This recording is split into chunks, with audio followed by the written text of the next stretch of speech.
विशाल संख्या के मुंह से अपना नाम सुनना चाहता था और उसने जिद ठान ली थी, लेकिन जब संख्या ने जोर देने के बाद भी उसका नाम नहीं पुकारा तो विशाल ने भी जैसे फैसला सुनाते हुए कहा, तुम्हें करना होगा, वरना हम तुम्हें घर नहीं छोड़ेंगे और पूरी रात हम दोनों यहीं बैठे रहेंगे।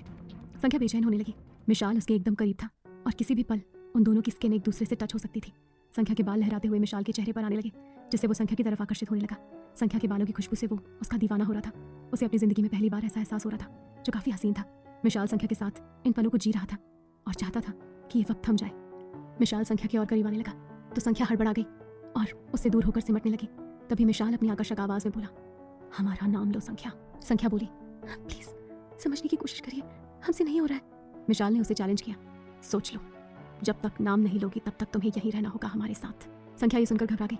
उसने हिम्मत की और आंखें बंद करके अपनी मीठी और प्यारी आवाज में बोली, विशाल। संख्या के मुंह से अपना नाम सुनते ही विशाल की आंखें बंद हो गई। उसके मुंह से आह की हसीन आवाज निकल गई, जिसे सुनकर संख्या का दिल बेहद जोर से धड़कने लगा। अब विशाल के ऊपर दीवानापन और जुनून सवार हो गया था। अब वो उस लड़की से किसी भी कीमत पर दूर नहीं हो सकता था। वहीं संख्या की हालत खराब हो रही थी। अब उसे और सहन नहीं हुआ, क्योंकि विशाल के मुंह से ऐसी आह सुनकर वो शर्म से पानी पानी हो गई और ऊपर से विशाल के बदन से आती आकर्षक खुशबू उसे मदहोश कर रही थी। संख्या ने तुरंत कार का गेट खोला और झट से बाहर निकल गई। तभी विशाल ने अपनी दाढ़ी को सहलाते हुए कहा, कयामत ढा रही हो। इतना कहकर विशाल भी कार से बाहर निकल गया और उसने देखा संख्या सिमट कर खड़ी हुई थी। विशाल के सामने उसकी पीठ थी। विशाल दीवानों की तरह उसकी तरफ बढ़ने लगा और ठीक उसके पीछे खड़ा होकर उसके गले पर फूंक मार दी। संख्या सिहर उठी। ये देखकर उसके रोंगटे खड़े हो गए। संख्या की ऐसी हालत देखकर विशाल घायल हो गया और उसके कान में बेहद आकर्षक तरीके से बोला, क्या तुम्हें भी कुछ हो रहा है जो बेहद खूबसूरत और अलग सा है? संख्या तेज तेज सांस लेते हुए धीमी आवाज में बोली, हाँ। विशाल ने अपनी आंखें बंद कर ली और महसूस करने लगा। तभी उसने अपनी बाहें फैला दी और जोर से दीवानों की तरह कहने लगा, लड़की, तुमने हमारे साथ न जाने क्या कर दिया है। हम इतने ताकतवर होने के बावजूद कुछ समझ नहीं पा रहे हैं। तुमने हमारे दिमाग पर काबू कर लिया है, जो हमें बिल्कुल पसंद नहीं है, पर तुम हमें हद से ज्यादा पसंद हो। तुम्हारा तो काबू करना भी हमें मंजूर है। विशाल की बात सुनकर संख्या दंग रह गई। उसकी सांसें और तेज तेज होने लगी। अब वो यहाँ से भाग जाना चाहती थी, लेकिन उसमें इतनी हिम्मत नहीं थी कि वो विशाल का सामना कर सके। तभी संख्या ने घबराते हुए कहा, प्लीज हमें घर छोड़ दीजिए। संख्या की बात सुनकर विशाल उसके सामने आया और उसकी आंखों में देखते हुए बोला, कैसे छोड़ दें हम तुम्हें? कैसे? हाँ, पहली बार इस अजीब से एहसास को हम जी रहे हैं जिनका मतलब तक हम नहीं जानते। इन्हें जाने बिना तुम्हें कैसे छोड़ दें? शायद अब विशाल रणावत तुम्हें कभी नहीं छोड़ सकता, फिर चाहे तुम्हारी मर्जी हो या ना हो। विशाल की बात सुनकर संख्या घबराने लगी, पर उसका दिल भी धड़क रहा था। विशाल की ओर ही जा रहा था। अब विशाल जुनून और शिद्दत से संख्या के झुके हुए चेहरे को देख रहा था। उसने संख्या का हाथ पकड़ना चाहा तो संख्या पीछे हट गई। ये विशाल ने अपनी मुट्ठी भींचते हुए उससे पूछा, क्यों कर रही हो ऐसा, जबकि तुम खुद उन एहसासों को महसूस कर रही हो? संख्या रुआसी हो उठी। Sir please. संख्या ने इतना ही कहा था कि विशाल जोर से चिल्ला पड़ा, सर नहीं विशाल, समझिए, समझाओ। उसके चिल्लाने से संख्या डरने लगी। ये देखकर विशाल ने अपने गुस्से को काबू किया और उसके और करीब आते हुए बोला, देखो हमसे डरो मत, हम तुम्हें कोई नुकसान नहीं पहुंचाना चाहते। हम बस अपने गुस्से को रोक नहीं पाते। हमसे दूर मत जाओ, यहाँ आओ। अच्छा, जैसा तुम चाहती हो हम वैसा ही करेंगे। संख्या रुक गई और उसने सड़क को देखते हुए कहा, हमें हमारे घर छोड़ दीजिए प्लीज। अब फिर से विशाल को बहुत गुस्सा आ रहा था, लेकिन उसने किसी तरह अपने गुस्से को काबू किया और बोला, ठीक है, गाड़ी में बैठो। संख्या बिना एक पल गवाए तेजी से गाड़ी में बैठ गई। विशाल ने गुस्से से सड़क किनारे लगे एक पेड़ को देखा और कार में जाकर बैठ गया। अब उसकी गाड़ी तेजी से वहां से निकल गई और वो पेड़ बुरी तरह से जलकर राख हो गया। कार में एकदम शांति छाई हुई थी।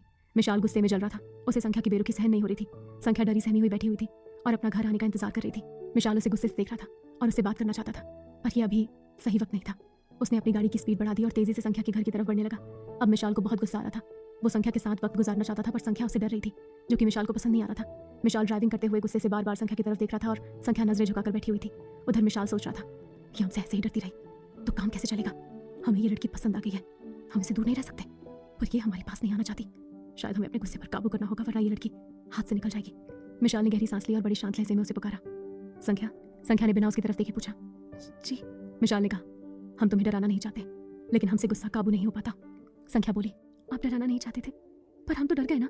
विशाल उसे समझाते हुए बोला, आइंदा से ऐसा नहीं होगा, बस तुम हमसे दूर मत जाओ, ज्यादा पास नहीं तो कम से कम हमेशा हमारी नजरों के सामने तो रहो, वही काफी होगा हमारे लिए।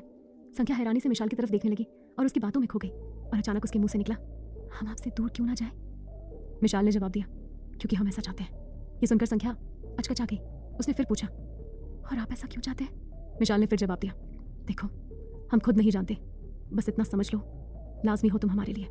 संख्या उदासी भरी आवाज में बोली, लेकिन हम आपसे दूर ही जाना चाहते हैं। आपने जो हमारे बारे में कहा था वो हम भूले नहीं है। सच में हमें आपसे इन शब्दों की उम्मीद नहीं थी कि हमने आपको अपनी ओर आकर्षित किया है। विशाल ने हल्के से मुस्कुराकर कहा, इसमें कोई शक नहीं है कि तुमने हमें अपनी ओर आकर्षित किया है, और कर भी रही हो। हाँ, हमने गलत तरीके से कहा, और अब तुम खुद सुन लो कि हम तुम्हारी ओर आकर्षित हो रहे हैं, और हद से ज्यादा हो रहे हैं। संख्या चिढ़ उठी, तो हमारी तरफ आकर्षित मत होइए, अभी भी वक्त है, दूर हो जाइए हमसे। कुछ हासिल नहीं होगा आपको हमसे सिवाय दुख और दर्द के। संख्या की बात सुनकर मिशाल को फिर से गुस्सा आने लगा।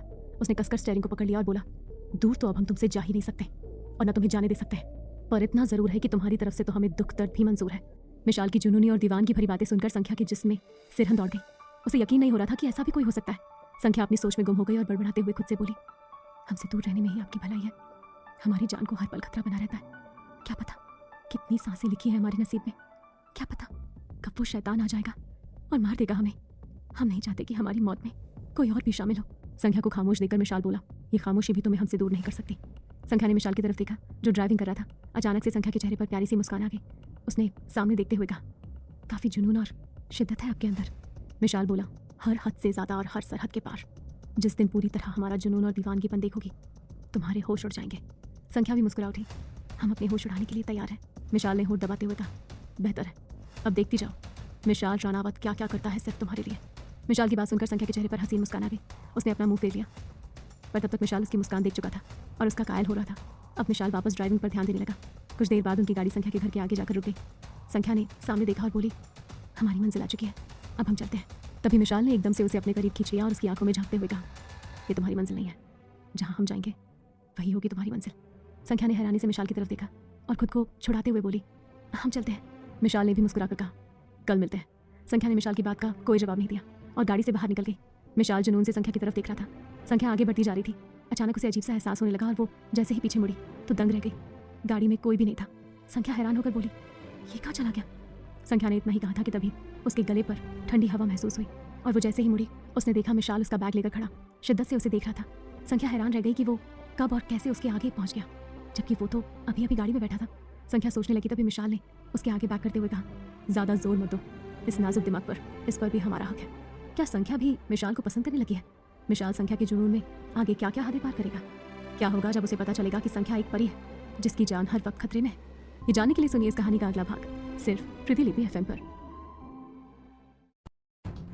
मिशाल को आसपास ना देखकर संख्या परेशान हो उठी। तभी मिशाल ने उसके आगे बैक कर दिया, ज़्यादा जोर मत दो इस नाजुक से दिमाग पर, इस पर हमारा भी हक है। अब संख्या के होश उड़ रहे थे। मिशाल आज कुछ ज़्यादा ही साफ साफ शब्दों में अपने मन की बात बोल रहा था। पता नहीं उसे क्या हो गया था। तभी संख्या ने झट से अपना बैग ले लिया और चुपचाप वहां से जाने लगी। मिशाल अपनी दाढ़ी को मसलते हुए नशे भरी नजरों से उसे देख रहा था। संख्या को हैरान देख वो अपनी दमदार आवाज में बोला, मिशाल रानावत, तुम्हारी जिंदगी में कयामत ढाने आ चुका है ये हसीन बला। अब मुझे अपने मकसद के साथ साथ इसे भी हासिल करना है, वरना धिक्कार है इतने ताकतवर होने में। संख्या चुपचाप अपने घर की तरफ बढ़ रही थी। उसका दिल धक धक कर रहा था। मिशाल से दूर जाना उसे अच्छा नहीं लग रहा था। वो रुकना चाहती थी पर उसका दिमाग उसे ये सब करने से रोक रहा था। संख्या को बार बार ऐसा एहसास हो रहा था कि कोई उसे पुकार रहा है, उसके लिए पागल हुआ जा रहा है। वहीं उसके पीछे खड़ा मिशाल अब भी उसे अपनी जुनूनी तेज निगाहों से देख रहा था। तभी अचानक संख्या रुक गई तो मिशाल उसे गौर से देखने लगा। तभी संख्या उसकी तरफ मुड़ी और अपनी नजरें झुकाकर मीठी आवाज में बोली, गुड नाइट मिशाल। संख्या के मुंह से अपना नाम सुनकर मिशाल की पूरी दुनिया बदल गई। वो अपनी जगह पर जम सा गया था। बिना पलके झपकाए अब वो एक टक संख्या के झुके हुए खूबसूरत चेहरे को देख रहा था। संख्या की सांसें तेज हो रही थी। तभी वो झट से मुड़ी और तेजी से भागने लगी। तभी मिशाल अपने होश में आया और वो भी संख्या को पकड़ने के लिए उसके पीछे पीछे भागने लगा। संख्या ने भागते हुए पीछे मुड़कर देखा तो उसकी धड़कनें और तेज हो गई। मिशाल दीवानों की तरह उसके पीछे पीछे आ रहा था और उसे कातिल निगाहों से देख रहा था। संख्या तेजी से अपने घर के गेट के अंदर घुस गई तो मिशाल के कदम वहीं थम गए। संख्या ने घर के अंदर जाते ही दरवाजा बंद कर दिया और तेज तेज सांसें लेने लगी। उसके गाल शर्म से लाल हो चुके थे और दिल में अलग ही एहसास उमड़ रहे थे। तभी मिशाल बाहर खड़ा होकर संख्या के घर को देखते हुए बड़बड़ाया, तुम्हें हमारे पास ही आना है। बहुत जल्द हम तुम्हें अपने साथ हमारी दुनिया में ले जाएंगे जहाँ सिर्फ तुम और हम होंगे। किसी तीसरे की गुंजाइश नहीं होगी, सिर्फ मिशाल और संख्या। उधर संख्या घर के अंदर चली गई थी लेकिन उसका दिल अभी काबू में नहीं था। वो गहरी सांसें लेते हुए बड़बड़ा रही थी, ये हमें क्या हो रहा है? हमने उनसे ये क्यों कहा? हे भोलेनाथ, हमें उनका नाम नहीं लेना चाहिए था। अब क्या होगा? एक तो वो इतने अजीब है और गुस्से वाले, ऊपर से अब वो हमारे पीछे पड़ चुके हैं। पता नहीं वो हमसे क्या चाहते हैं। संख्या घबरा रही थी, उसे डर लग रहा था और साथ में अलग ही खूबसूरत सा एहसास भी हो रहा था जिसे वो खोना नहीं चाहती थी। किसी तरह संख्या ने खुद को शांत किया और सामने देखा तो सामी खड़ी उसे अजीब नजरों से देख रही थी। उसे देखकर संख्या झेप गई। तभी सामी ने उसके पास आकर पूछा, तुम्हें क्या हुआ है? इतनी घबराई हुई क्यों हो? संख्या हड़बड़ा उठी, कुछ नहीं माँ, हम तो बस थक गए हैं। सामी शक भरी नजरों से उसे देख रही थी। संख्या को हड़बड़ाते देख उसने फिर पूछा, किसके साथ आई हो घर? क्योंकि नितिन तो कब का आ चुका है और वो काफी डरा हुआ भी है। हुआ क्या था आज, बताओ हमें। सामी के सवालों से संख्या घबरा रही थी। वो सामी को नहीं बता सकती थी कि वो इतनी देर से किसके साथ थी और कौन उसे यहाँ तक छोड़ने आया था। संख्या को खामोश देखकर सामी ने थोड़े सख्त लहजे में उससे पूछा, हम तुमसे कुछ पूछ रहे हैं, किसके साथ आई हो घर तुम? संख्या ने घबरा कर जवाब दिया, किसी के साथ नहीं, हम तो अकेले रिक्शा लेकर आए हैं। सामी को गुस्सा आ गया, तुम ऐसे नहीं बताओगी, रुको हम खुद देखते हैं तुम्हें छोड़ने कौन आया है। सामी ने संख्या को एक तरफ किया और गेट खोलने लगी। संख्या घबरा रही थी, अगर सामी ने मिशाल को देख लिया तो हंगामा खड़ा हो जाएगा और वो संख्या पर बहुत गुस्सा करेगी। संख्या उसे रोकती। इससे पहले गेट खोलकर सामी घर से बाहर देखने लगी। बाहर कोई भी नहीं था, सब और सुनसान पड़ा था। संख्या ने भी जब बाहर देखा तो चौंक गई। इतनी जल्दी मिशाल वहां से कैसे चला गया और उसकी गाड़ी की आवाज़ क्यों नहीं आई? सब कुछ इतना अजीब क्यों लग रहा था कि कुछ समझ ही नहीं आ रहा था। तभी सामी वापस अंदर आ गई और गेट बंद करते हुए बोली, जाओ अपने कमरे में जाओ और सो जाओ, कल कॉलेज जाना है ना? संख्या ने हामी से हिलाया और चुपचाप ऊपर अपने रूम में चली गई। सामी को सोचने लगी और अपने कमरे में चली गई। शिमला शहर के ऊपर काले बादल छाए हुए थे, जिसकी वजह से चांद कहीं छुप सा गया था। शहर से दूर उसे ऊंचे पहाड़ के शिखर पर एक शख्स खड़ा होकर पूरे शिमला शहर को अपनी खतरनाक निगाहों से देख रहा था। उसके भयानक काले कपड़े, उसकी लाल आंखें और उसके चेहरे की डरावनी मुस्कान, सब कुछ बहुत आकर्षक और भयंकर था। उस शख्स के चारों तरफ भेड़िए सिर झुकाकर खड़े थे। तभी वहां पर एक रोशनी दिखाई दी और उसमें से एक शख्स बाहर निकला, जो उस भयानक शख्स के सामने सिर झुकाते हुए बोला, शैतान की जय हो, शैतान का राज कायम रहे। उस शैतान ने शिमला शहर को देखते हुए अपनी भारी आवाज में पूछा, कहो कैसे आना हुआ वामिका? वामिका ने शैतान के सामने अपनी नजरें झुकाते हुए जवाब दिया, सरताज अभी तक उस परी का पता नहीं चल पाया है। हमें तो डर है कहीं वो पूरे शैतान लोग के लिए कोई खतरा न खड़ा कर दे। वामिका की बात सुनकर शैतान के चेहरे पर बेहद खौफनाक मुस्कान तैर गई और वो अपनी दमदार आवाज में बोला, हमारी अमानत हमसे मिले बिना कुछ भी नहीं कर सकती। बहुत जल्द हमारी उससे मुलाकात होने वाली है। शैतान की बात सुनकर वामिका हैरान होकर बोली, पर अभी तक उसका कुछ पता नहीं चला है। ये सुनकर शैतान घुर्राया, जल्दी पता चल जाएगा, फिलहाल हमें भी जरूरी काम है। इतना कहकर शैतान कुछ गहराइयों से सोचने लगा। उसके चेहरे पर डरावनी मुस्कान तैर रही थी। उसकी नजरों के आगे एक खूबसूरत चेहरा घूम रहा था, जिसका वो दीवाना हुआ जा रहा था। उसके दिल और दिमाग पर बस उसका ही जादू छाया हुआ था। शैतान के अजीब बर्ताव और उसकी बातें सुनकर वामिका अपने मन में बोली, ये इन्हें क्या हो गया है? ये तो कभी ऐसे बर्ताव नहीं करते, और इंसानी दुनिया में इन्हें कौन सा काम है जो उस परी को ढूंढने से भी ज्यादा जरूरी है? कहीं कुछ तो नहीं, जो उस परी को ढूंढने से भी ज्यादा जरूरी है, कहीं कुछ गड़बड़ तो नहीं है ना? और कहीं सरताज इंसानी मोह माया में तो नहीं है? अगर ऐसा है तो ये बहुत गलत हो जाएगा, हमें इन्हें रोकना होगा। वामिका को शक होने लगा शैतान पर कि कहीं वो इंसानी मोह माया के जाल में तो नहीं फंस गया, क्योंकि अगर ऐसा हुआ तो पूरे शैतान लोग के लिए खतरा पैदा हो सकता है। तभी वामिका ने शैतान की तरफ देखा और बोली, आपको कौन सा काम है जो उस परी को ढूंढने से भी ज्यादा जरूरी है? शैतान ने बेहद भयानक तरीके से वामिका की तरफ देखा तो वामिका झेप गई और उसने डर से अपनी नजरें झुका ली। शैतान उसे अपनी डरावनी निगाहों से घूरते हुए उसके चारों तरफ घूमने लगा और अपनी दमदार आवाज में बोला, इतनी हिम्मत कैसे हो गई कि हमसे सवाल जवाब करने लगी हो तुम? भूलो मत, सरताज हैं हम तुम सबके, तुम्हारे रखवाले हैं तो तुम सबको बर्बाद करने वाले भी हम ही होंगे। तभी वामिका डर गई।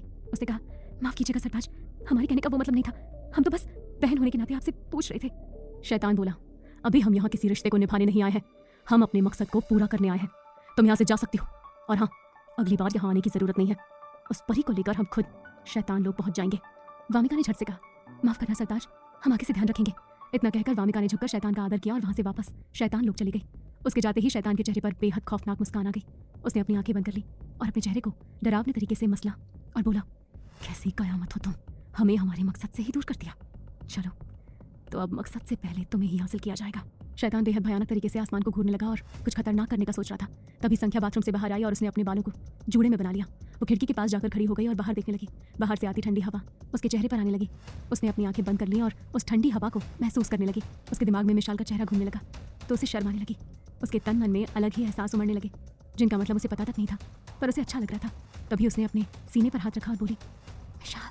संख्या के कहते ही शैतान के चेहरे पर हद से ज्यादा जुनूनी और आकर्षक मुस्कान आ गई और वो बोला, तुम सिर्फ हमारी हो। शैतान के कहते ही संख्या का दिल जोर से धड़कने लगा। उसे ऐसा लगा जैसे कोई उसे हद से ज्यादा शिद्दत से याद कर रहा है। संख्या ने अपनी आंखें बंद कर ली और बोली, काश हम भी आम इंसान होते, हमारे ऊपर उस शैतान का खतरा नहीं होता, तो हम भी अपनी जिंदगी को खुशी से जी सकते थे। संख्या अपने ख्यालों में खो गई थी और रात यूं ही बीत रही थी। अगली सुबह संख्या तैयार होकर घर के बाहर खड़ी थी और अपनी माँ का इंतजार कर रही थी। कुछ ही देर में सामी बाहर आई और दोनों माँ बेटी मिलकर कैब में बैठकर रेस्टोरेंट के लिए निकल गई। कुछ देर बाद दोनों रेस्टोरेंट पहुंच गई। सामी आगे बढ़ी और बोली, लाओ चाबी दो, जल्दी से रेस्टोरेंट खोल देती हूँ, कस्टमर आते ही होंगे। संख्या ने अपने बैग में हाथ डाला और चाबी ढूंढने लगी, पर उसे चाबी नहीं मिली। संख्या परेशान हो उठी, माँ चाबी नहीं है हमारे पास।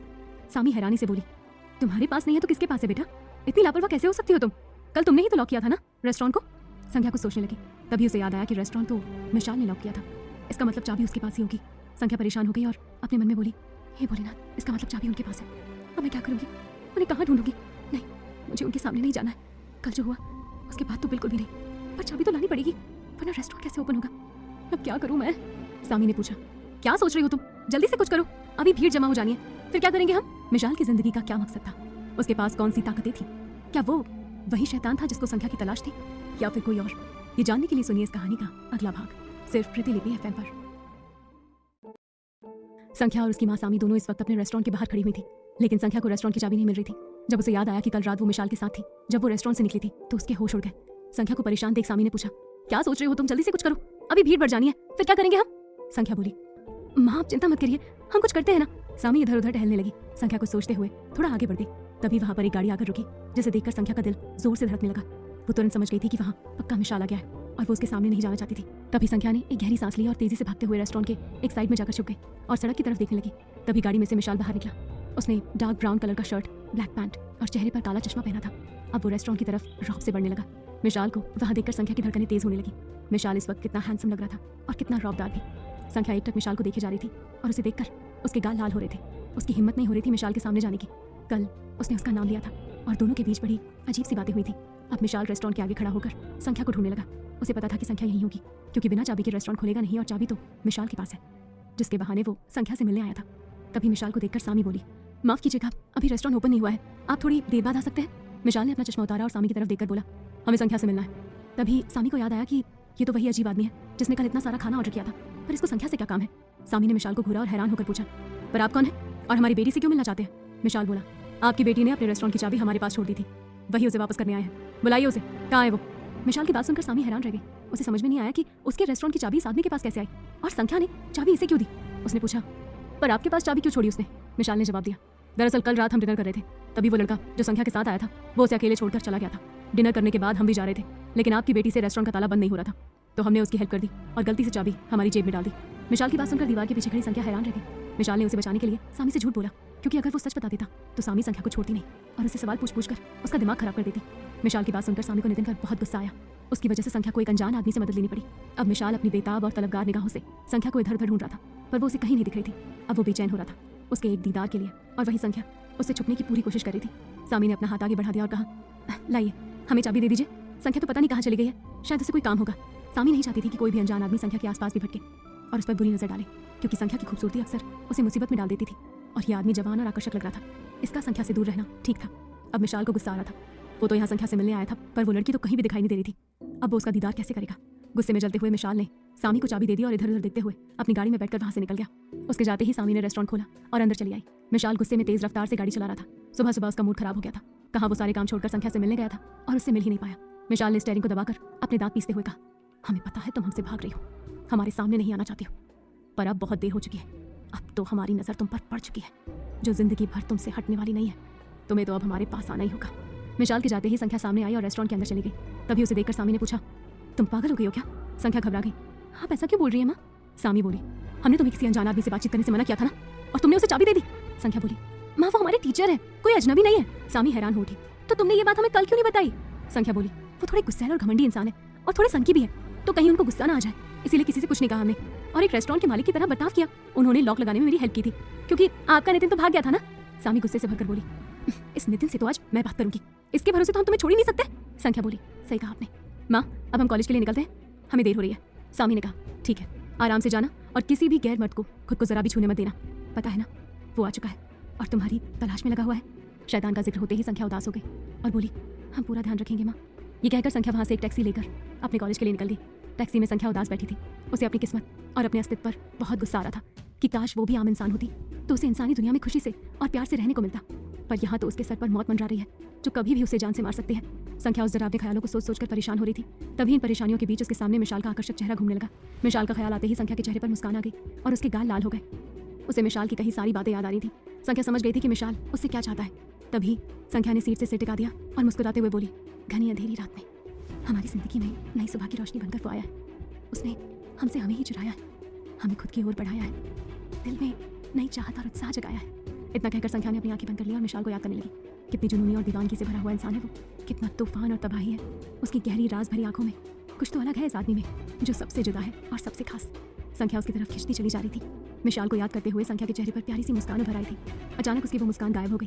तभी संख्या ने अपनी आंखें खोली और परेशान होकर बोली, हम एक इंसान से अपना दिल कैसे लगा सकते हैं जबकि हमें पता है कि हमारी जिंदगी का कोई भरोसा नहीं है। हम तो पैदाइशी शैतान की अमानत है, उनका शिकार है, और यहाँ हम इस जुनूनी इंसान से दिल लगाने की कोशिश कर रहे हैं। नहीं, ऐसा नहीं हो सकता।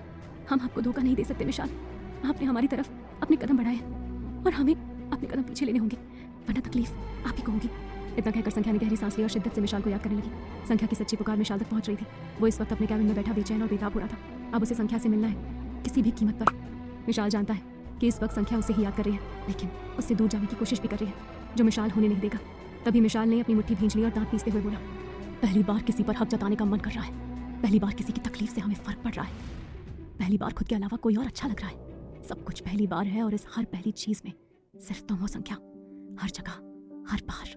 मिशाल की जुनूनी निगाहें बहुत कुछ कह रही थी और तबाही मचाने को आतुर हो रही थी। मिशाल के दिमाग पर संख्या का जुनून उसे पाने की जिद हावी हो चुकी थी और अब वो पीछे नहीं हट सकता था। तभी मिशाल ने बेहद डरावने तरीके से अपनी दाढ़ी पर हाथ फेरा और संख्या के हसीन चेहरे को याद करने लगा। अब संख्या की टैक्सी कॉलेज पहुंच गई थी। संख्या बाहर निकली और अपने कॉलेज को गौर से देखने लगी, जिसमें मिशाल बेताबी से उसका इंतजार कर रहा था। तभी संख्या ने अपने दिल को थामा और अंदर चली आई। उसके अंदर कदम रखते ही अपने कैबिन में बैठे मिशाल के चेहरे पर कातिल मुस्कान आ गई। संख्या अंदर आई और सीधे अपने क्लासरूम में जाकर बैठ गई। आज उसकी दोस्त जिमी कॉलेज नहीं आई थी, लेकिन गौरव संख्या से बातें कर रहा था। संख्या बार बार रूम से गेट की तरफ देख रही थी, ये सोचते हुए कि वहां से मिशाल आने वाला है और वो कैसे उसका सामना करेगी। संख्या चुपचाप बैठी हुई है। अचानक से उसके दिल की धड़कनें तेज होने लगी। उसे बहुत खूबसूरत एहसास होने लगा।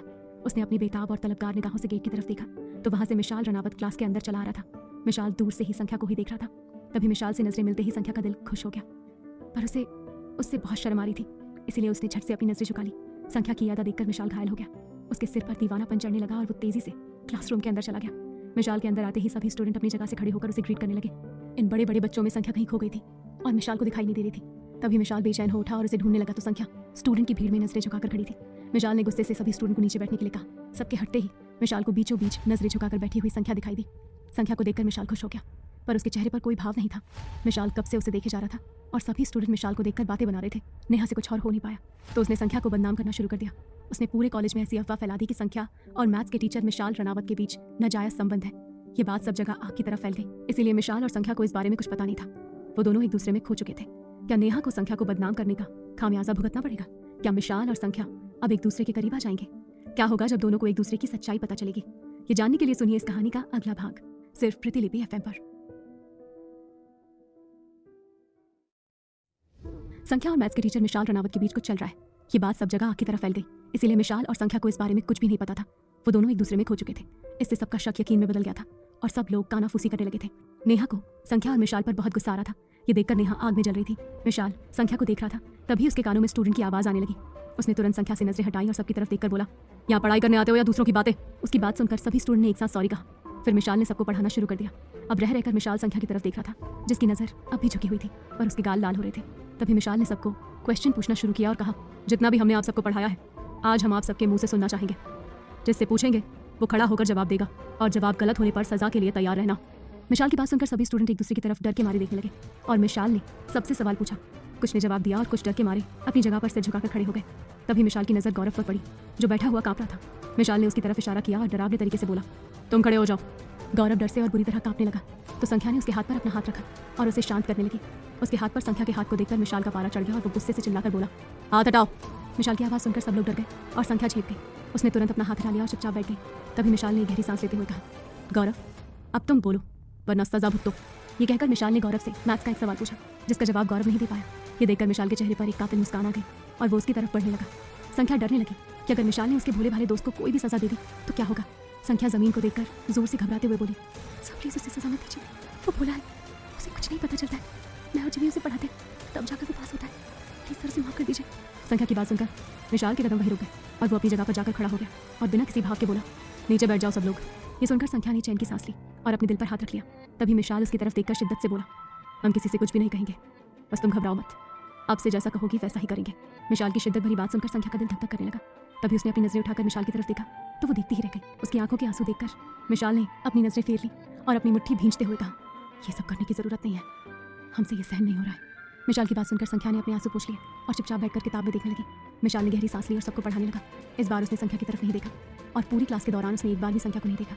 क्लास का 1 घंटा गुजर गया और मिशाल बिना कुछ कहे क्लास से चला गया। उसके जाते ही सभी स्टूडेंट ने चैन की सांस ली और एक दूसरे से बातें करने लगे। तभी संख्या अपनी जगह से खड़ी हुई और बाहर जाने लगी तो नेहा जानबूझकर उसे सुनाते हुए बोली, देखो चली मैडम अपने हुस्न का जाल अपने टीचर पर बिखेरने। नेहा की बात सुनकर वहां बैठे स्टूडेंट जोर जोर से हंसने लगे। संख्या ने जब ये बात सुनी तो नेहा की तरफ हैरानी से देखने लगी। तभी नेहा उसे देखकर नफरत से बोली, इस तरह से देखने से तुम्हारा चरित्र अच्छा नहीं साबित हो जाएगा। हम सबको पता है कि तुम और मिशाल सर आपस में क्या गुल खिला रहे हो।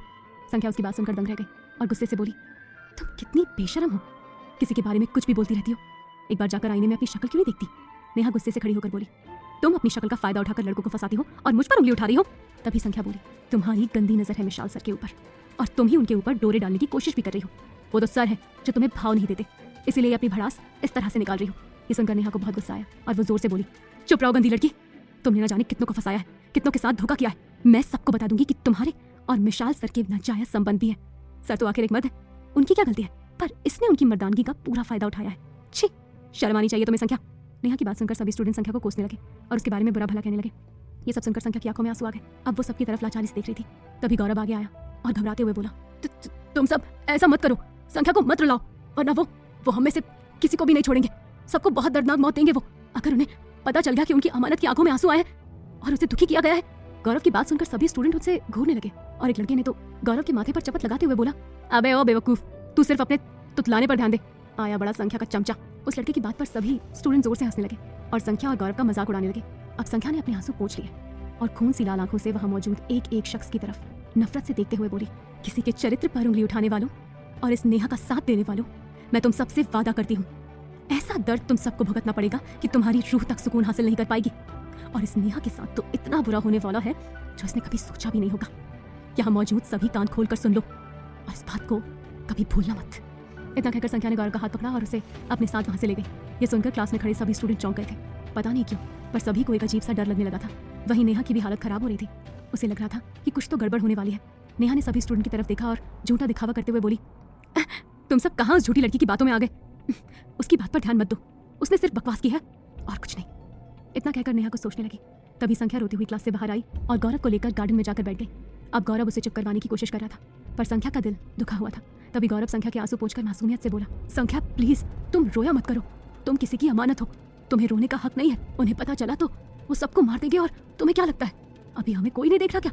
नहीं संख्या, उनकी नजर हमेशा तुम्हारे ऊपर रहती है और वो तुम्हें दुखी नहीं देख सकते। संख्या बोली, तुम क्या बोल रहे हो और किसके बारे में बोल रहे हो? कौन है यहाँ जो हमें देख रहा है और हम किसकी अमानत है? गौरव बोला, उसका नाम नहीं लिया जाता वरना वो आ जाता है। संख्या घबराते हुए बोली, गौरव प्लीज इतनी अजीब बातें मत करो, हम पहले से बहुत परेशान हैं, पता नहीं तुम किसके बारे में बोलते रहते हो।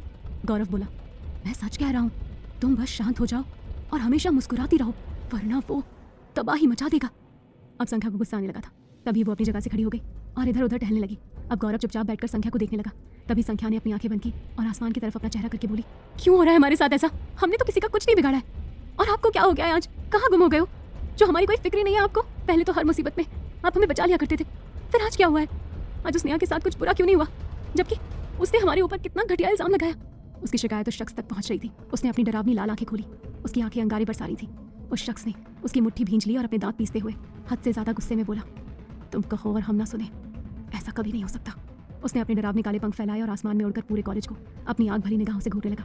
तभी उसकी नजर गार्डन में उदास खड़ी संख्या पर पड़ी। संख्या को देखते ही वो अंगारे बरसाती आंखें जुनून से भर गई। कुछ देर बाद कॉलेज की छुट्टी हो गई थी और लगभग सभी स्टूडेंट घर के लिए निकल गए थे। नेहा अपनी कार में बैठकर आराम से घर जा रही थी। रास्ते में उसे सड़क किनारे अपनी कार से टिककर खड़ा मिशाल दिखाई दिया। मिशाल को देखकर नेहा की आंखों में चमक आ गई। उसने ड्राइवर से गाड़ी रोकने को कहा और गाड़ी से बाहर निकलकर नेहा एक्साइटमेंट में पर थोड़ा डरते हुए मिशाल की तरफ बढ़ने लगी। मिशाल को देखकर नेहा की नीयत डोल रही थी।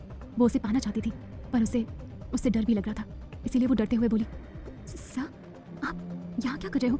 नेहा की आवाज़ सुनते ही मिशाल ने झट से अपनी आंखें खोली और उसे अपने सामने देखकर बड़े डरावने तरीके से बोला, हमारे सीने में दर्द हो रहा है क्योंकि हमारे होते हुए उसकी झील सी आंखों में खून के आंसू बहे हैं। अब हम उनके गुनहगार को हद से ज्यादा तकलीफ देना चाहते हैं ताकि हमारे सीने और उसकी झील सी आंखों को सुकून मिल सके। मिशाल की डरावनी बातें सुनकर नेहा को डर लगने लगा। मिशाल पता नहीं क्या क्या बोले जा रहा था। उसकी आंखें इस वक्त कितनी लाल और भयानक हो रही थी, नेहा कुछ समझ पाती इससे पहले मिशाल बोला, हमारी गाड़ी का टायर पंचर हो गया है, क्या तुम हमें हमारे घर तक छोड़ सकती हो? मिशाल की बात सुनते ही नेहा के चेहरे पर मुस्कान आ गई। उसे यही तो चाहिए था कि वो जितना हो सके मिशाल के करीब जा सके, और मिशाल ने सामने से एक कदम उसकी ओर बढ़ाया तो नेहा पीछे कैसे हट सकती थी।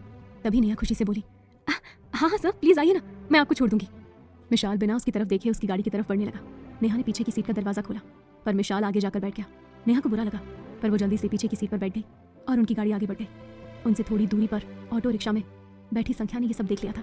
उसे मिशाल और नेहा की करीबी से बहुत बुरा लग रहा था। मिशाल जो नेहा से इतनी नफरत करता है, आज वो उसकी गाड़ी में बैठकर कहाँ जा रहा है? ये सब सोच सोचकर संख्या का दिल टूट गया। उसे इस वक्त बहुत रोना आ रहा था। तभी उसने ऑटो वाले से कहा, भैया चलिए। संख्या की ऑटो आगे बढ़कर नूर रेस्टोरेंट के लिए निकल गई, लेकिन संख्या को इस वक्त बहुत बुरा लग रहा था। जाने अनजाने वो अब मिशाल पर हक जताने लगी थी, इसीलिए वो मिशाल को किसी और के साथ नहीं देख सकती थी और नेहा के साथ तो कभी भी नहीं। मिशाल नेहा की गाड़ी में क्यों बैठा था? क्या नेहा के साथ कुछ बहुत बुरा होने वाला था? ये जानने के लिए सुनिए इस कहानी का अगला भाग, सिर्फ प्रतिलिपि एफएम पर। जाने अनजाने संख्या अब मिशाल पर हक जताने लगी थी, इसीलिए वो मिशाल को किसी और के साथ नहीं देख सकती थी। नेहा के साथ तो बिल्कुल भी नहीं। नेहा अपनी जगह पर बैठी बार बार आगे खामोश बैठे मिशाल की तरफ देख रही थी। उसे मिशाल की करीबी बहुत अच्छी लग रही थी। वो उससे बात करना चाहती थी, पर उसे मिशाल की वो धमकी याद आ रही थी, इसीलिए वो चुपचाप उसे देखकर ही खुश हो रही थी। तभी मिशाल ने ड्राइवर से कहकर गाड़ी को जंगल की तरफ बढ़वा दिया। तभी ड्राइवर और नेहा दोनों हैरान होकर मिशाल की तरफ देखने लगे, तो वो बिना किसी भाव से बोला, हमारा घर इसी जंगल में है। नेहा ने आसपास देखते हुए पूछा, अच्छा, खैर काफ़ी घना जंगल है, आपको यहाँ रहने में डर नहीं लगता क्या? नेहा की बात सुनकर मिशाल के चेहरे पर कातिल मुस्कान आ गई और वो अपनी डरावनी निगाहों से सामने देखते हुए बोला, डर जिससे पैदा होता है उसे किसी और का डर नहीं होता। डर फैलाने वालों को डर से डर नहीं लगता। मिशाल की अजीब सी बात सुनकर नेहा को थोड़ा अजीब लग रहा था, पर उसने ज़्यादा ध्यान नहीं दिया और मिशाल के साथ सफ़र को एंजॉय करने लगी। उनकी गाड़ी घने जंगल में घुसती जा रही थी और अब जंगली जानवरों के चीखने की आवाज़ आने लगी थी। ड्राइवर की हालत ख़राब हो रही थी, उसे बहुत डर लग रहा था। डर तो नेहा को भी लग रहा था, पर उसे मिशाल का साथ चाहिए था। उनकी गाड़ी आगे बढ़ती गई और कुछ देर बाद एक बड़ी सी गुफा उन्हें दिखाई दी। मिशाल उस गुफा को देखकर बोला, यहीं रोक दो। ये सुनते ही ड्राइवर ने ब्रेक लगाया और बाहर देखने लगा, तो वहाँ तो कोई और घर नहीं था। नेहा भी हैरानी से बाहर देख रही थी, पर उसे भी कुछ दिखाई नहीं दिया। मिशाल गाड़ी से बाहर निकल आया और उस गुफा को बड़े डरावने तरीके से देखने लगा। तभी नेहा भी बाहर निकलकर मिशाल के पास खड़ी हो गई और उसने घबराते हुए पूछा, सर आपका घर कहाँ है? मिशाल ने अपनी उंगली से सामने की तरफ इशारा किया और बोला, यही है हमारा आशियाना। नेहा हैरानी से उस गुफा को देखने लगी, जिसके चारों तरफ घने पेड़ पौधे और ऊपर ऊंचा पहाड़ था। इसके अलावा आसपास कुछ भी नहीं था। नेहा को ये सब कुछ बहुत अजीब लग रहा था। उसका मन कर रहा था कि वो वहाँ से भाग जाए। नेहा अपनी सोच में गुम थी। तभी मिशाल अपनी गुफा के अंदर चला गया और नेहा उसे देखती रह गई। उसे समझ नहीं आया कि वो क्या करे। उसने पीछे मुड़कर अपने ड्राइवर की तरफ देखा तो वो बोला, मैडम ये आदमी मुझे बड़ा अजीब लगता है, आप वापस आ जाइए, घर चलते हैं। नेहा बोली, अजीब नहीं है, उसे बस गुस्सा ज़्यादा आता है। ड्राइवर ने कहा, अजीब ही तो है, आज के ज़माने में भी जंगल की पहाड़ी गुफाओं में रह रहा है, वो भी इन खूंखार जानवरों के बीच।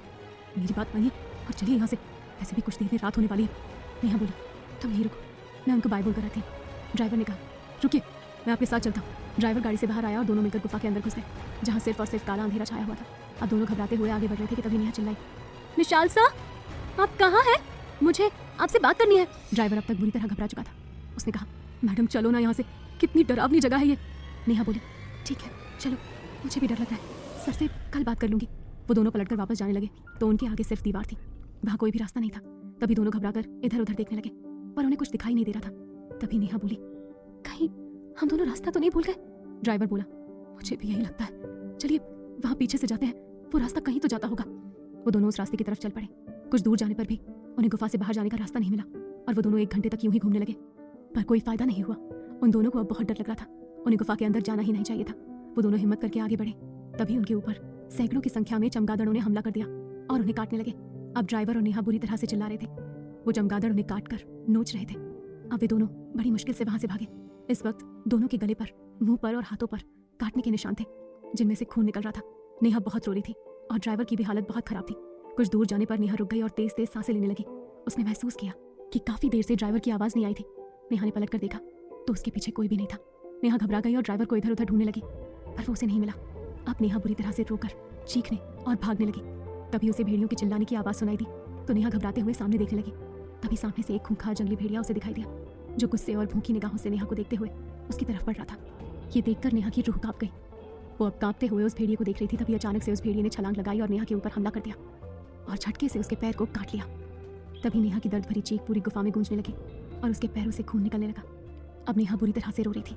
तभी उसे भेड़िए के पीछे एक काला साया दिखाई दिया, जिसके चेहरे पर काला कपड़ा ढका हुआ था और वो बेहद आकर्षक और खतरनाक लग रहा था। तभी उसने नेहा की तरफ अपना हाथ बढ़ाया और अपनी मुट्ठी भींचकर नफरत से बोला, हमारी संख्या से दूर रहना।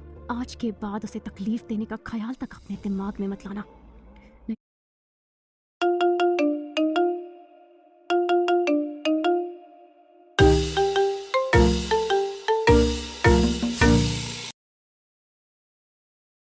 बार बेदर्द मौत के दर्शन करवा देंगे। उस साई की बात सुनकर नेहा बुरी तरह से कांप उठी। वो भेड़िया अब भी उसे काट रहा था। तभी उस साई ने अपनी मुट्ठी और कसकर भींच ली और डरावनी आवाज में बोला, हमारी अमानत हमारी मंजिल है, उससे हमें कोई दूर नहीं कर सकता। उसकी आंखों में आंसू और होठों पर मुस्कान देने का हक सिर्फ हमें है, ना कि तुम जैसे नामुराद इंसानों को। आज के बाद संख्या के आसपास भी मत भटकना। तुम्हारी वजह से अगर उसे किसी भी तरह की तकलीफ हुई तो उसकी जिम्मेदार तुम खुद होगी। नेहा इस वक्त बहुत ज्यादा डरी हुई थी। उसकी सांसें अटक रही थी। भेड़िए ने उसके पैर को इस बार बेहद जोर से काटा तो वो दर्द से बेहोश हो गई। तभी उसे अपने कानों में किसी की आवाज़ सुनाई दी। मैडम उठिए, क्या हुआ है आपको? मैडम। ड्राइवर काफ़ी देर तक नेहा को उठाने की कोशिश करता रहा, जो अपनी सीट पर बेहोश पड़ी थी और उठ नहीं रही थी। ड्राइवर गाड़ी से बाहर आया तो नेहा की तरफ का गेट खोलकर उसने उसके चेहरे पर पानी छिड़क दिया। तभी नेहा को झट से होश आया तो वो चिल्लाते हुए बोली, मुझे छोड़ दो, मैं कुछ नहीं करूँगी, प्लीज़। नेहा की ऐसी हालत देखकर ड्राइवर ने उसे हिलाते हुए पूछा, अरे हुआ क्या है मैडम आपको? ड्राइवर के हिलाने से नेहा होश में आई और अपने आसपास देखा तो देखकर दंग रह गई कि वो तो अपनी गाड़ी में आराम से बैठी हुई है। नेहा ने आसपास देखा तो विशाल वहाँ नहीं था। तभी नेहा ने हैरान होकर पूछा, विशाल सर कहाँ है? ड्राइवर बोला, मैडम वो तो कब के अपने इस अजीब से घर में चले गए, उनके जाते ही आप बेहोश हो गई थी। मैं कब से आपको उठाने की कोशिश कर रहा हूँ। नेहा ने डर के मारे सामने देखा तो उसे वही गुफा दिखाई दी जो उसने सपने में देखी थी। उसे देखकर नेहा फिर से डरने लगी और वो हड़बड़ाकर बोली, जितना जल्दी हो सके यहाँ से चलो, अब हम यहाँ एक पल भी नहीं रुक सकते, जल्दी चलो। अब तक ड्राइवर भी घबरा गया था। तभी वो ड्राइविंग सीट पर बैठकर वहाँ से निकल गया। उनके जाते ही उस गुफा के ऊपर पहाड़ पर वो काला साया खड़ा हो गया। तभी उसने अपने काले कपड़े को हटाया और डरावने तरीके से बोला, विशाल सिर्फ संख्या का है और संख्या सिर्फ विशाल की अमानत है। वो हमारे शैतानी लोग की होने वाली रानी है, हमारी जिंदगी है। उसके लिए हम किसी भी हद तक जा सकते हैं, कितनी भी बेरहमी दिखा सकते हैं। इतना कहकर विशाल ने अपने पंखों को फैलाया और बड़े रौब से आसमान में उड़ते हुए पूरे शिमला शहर को अपनी लाल निगाहों से देखने लगा। इधर दूसरी ओर नूर रेस्टोरेंट में सामी और संख्या रेस्टोरेंट को लॉक लगाकर वहाँ से जाने की तैयारी कर रही थी। संख्या कब से ऑटो रिक्शा वाले का इंतजार कर रही थी पर उसे एक भी ऑटो रिक्शा नहीं मिला। तभी सामी ने उसके पास आकर बोला, क्या हुआ, अभी तक नहीं मिला क्या? संख्या ने जवाब दिया, नहीं। सामी बोली, अरे तुम्हें क्या हुआ है, इतनी उदास क्यों हो और रोई हुई सी क्यों लग रही हो? हुआ क्या है बेटा?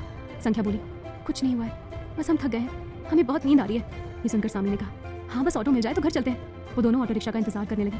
तभी कुछ देर बाद उनके आगे एक बड़ी सी गाड़ी आकर रुकी तो दोनों हैरानी से उस गाड़ी को देखने लगे। तभी उसमें से विशाल रनावत बड़े रौब से बाहर निकल आया और सामी के ठीक सामने आकर खड़ा हो गया। दोनों माँ बेटी अब उसे हैरानी से देख रहे थे। तभी संख्या को वो सब याद आने लगा जब विशाल नेहा के साथ कहीं जा रहा था। ये सब याद आते ही संख्या को बहुत बुरा लगने लगा। वो मंजर याद आते ही उसे रोने की इच्छा हो रही थी। तभी उसने विशाल से अपनी नजर फेर ली। ये देखकर विशाल के सीने में अजीब सा दर्द होने लगा। अब वो बेताबी से संख्या की तरफ देखने लगा कि अब जब सब कुछ ठीक हो गया तो ये लड़की उसके साथ बेरुखी क्यों दिखा रही थी। संख्या की बेरुखी विशाल से सहन नहीं हो रही थी। उसे इस वक्त उस पर बहुत गुस्सा आ रहा था। तभी वो अपने जोश में संख्या की तरफ उसे पकड़ने के लिए बढ़ने लगा। क्या विशाल संख्या को पकड़ लेगा? क्या वो ये जान जाएगा कि संख्या वही लड़की है जिसे वो इंसानी दुनिया में तलाश कर रहा है? क्या संख्या खुद को उसे छूने से बचा लेगी? ये जानने के लिए सुनिए इस कहानी का अगला भाग सिर्फ प्रीति लिपि FM पर। संख्या की बेरुखी विशाल से सहन नहीं हो रही थी। उसे इस वक्त उस पर बहुत गुस्सा आ रहा था। तभी वो जोश में संख्या को पकड़ने के लिए उसकी तरफ बढ़ने लगा तो संख्या पीछे हट गई। ये देखकर विशाल को और गुस्सा आने लगा और वो मुट्ठी भींचकर गुस्से भरी आवाज में गरजते हुए बोला, हमसे दूर जाने की हिम्मत कैसे हुई तुम्हारी? विशाल की गुस्सैल आवाज सुनकर संख्या और सामी चौंक गई। वहीं सामी को समझ नहीं आया कि इन दोनों के बीच में चल क्या रहा है। तभी सामी ने विशाल की तरफ देखा और हैरानी भरे लहजे में पूछा, आप ये क्या कर रहे हैं? आपको पता भी है? विशाल संख्या के चेहरे को जुनून और गुस्से से देखते हुए डरावनी आवाज में गुर्राया, अपनी बेटी से कह दीजिए हमसे दूरी ना बनाए, वरना हम बहुत बुरा कर सकते हैं। हमारी सहनशीलता की परीक्षा ले रही है आपकी बेटी, पर इसे पता नहीं कि हम कौन हैं और किस हद तक जा सकते हैं, और इसके लिए हम पूरी तरह से पागल हो चुके हैं। अब इससे दूरी हमें बर्दाश्त नहीं हो रही है। विशाल की खतरनाक जुनूनी बातें सुनकर संख्या के दिल में अजीब सा एहसास हो रहा था। वहीं ये सब सुनकर सामी के तो होश उड़ गए थे। उसने हैरानी से संख्या की तरफ देखा जो नजरें झुकाकर खड़ी थी। तभी सामी ने संख्या का हाथ पकड़कर उसे अपनी तरफ घुमाया और चिंता भरी आवाज में पूछा, संख्या ये सब क्या है?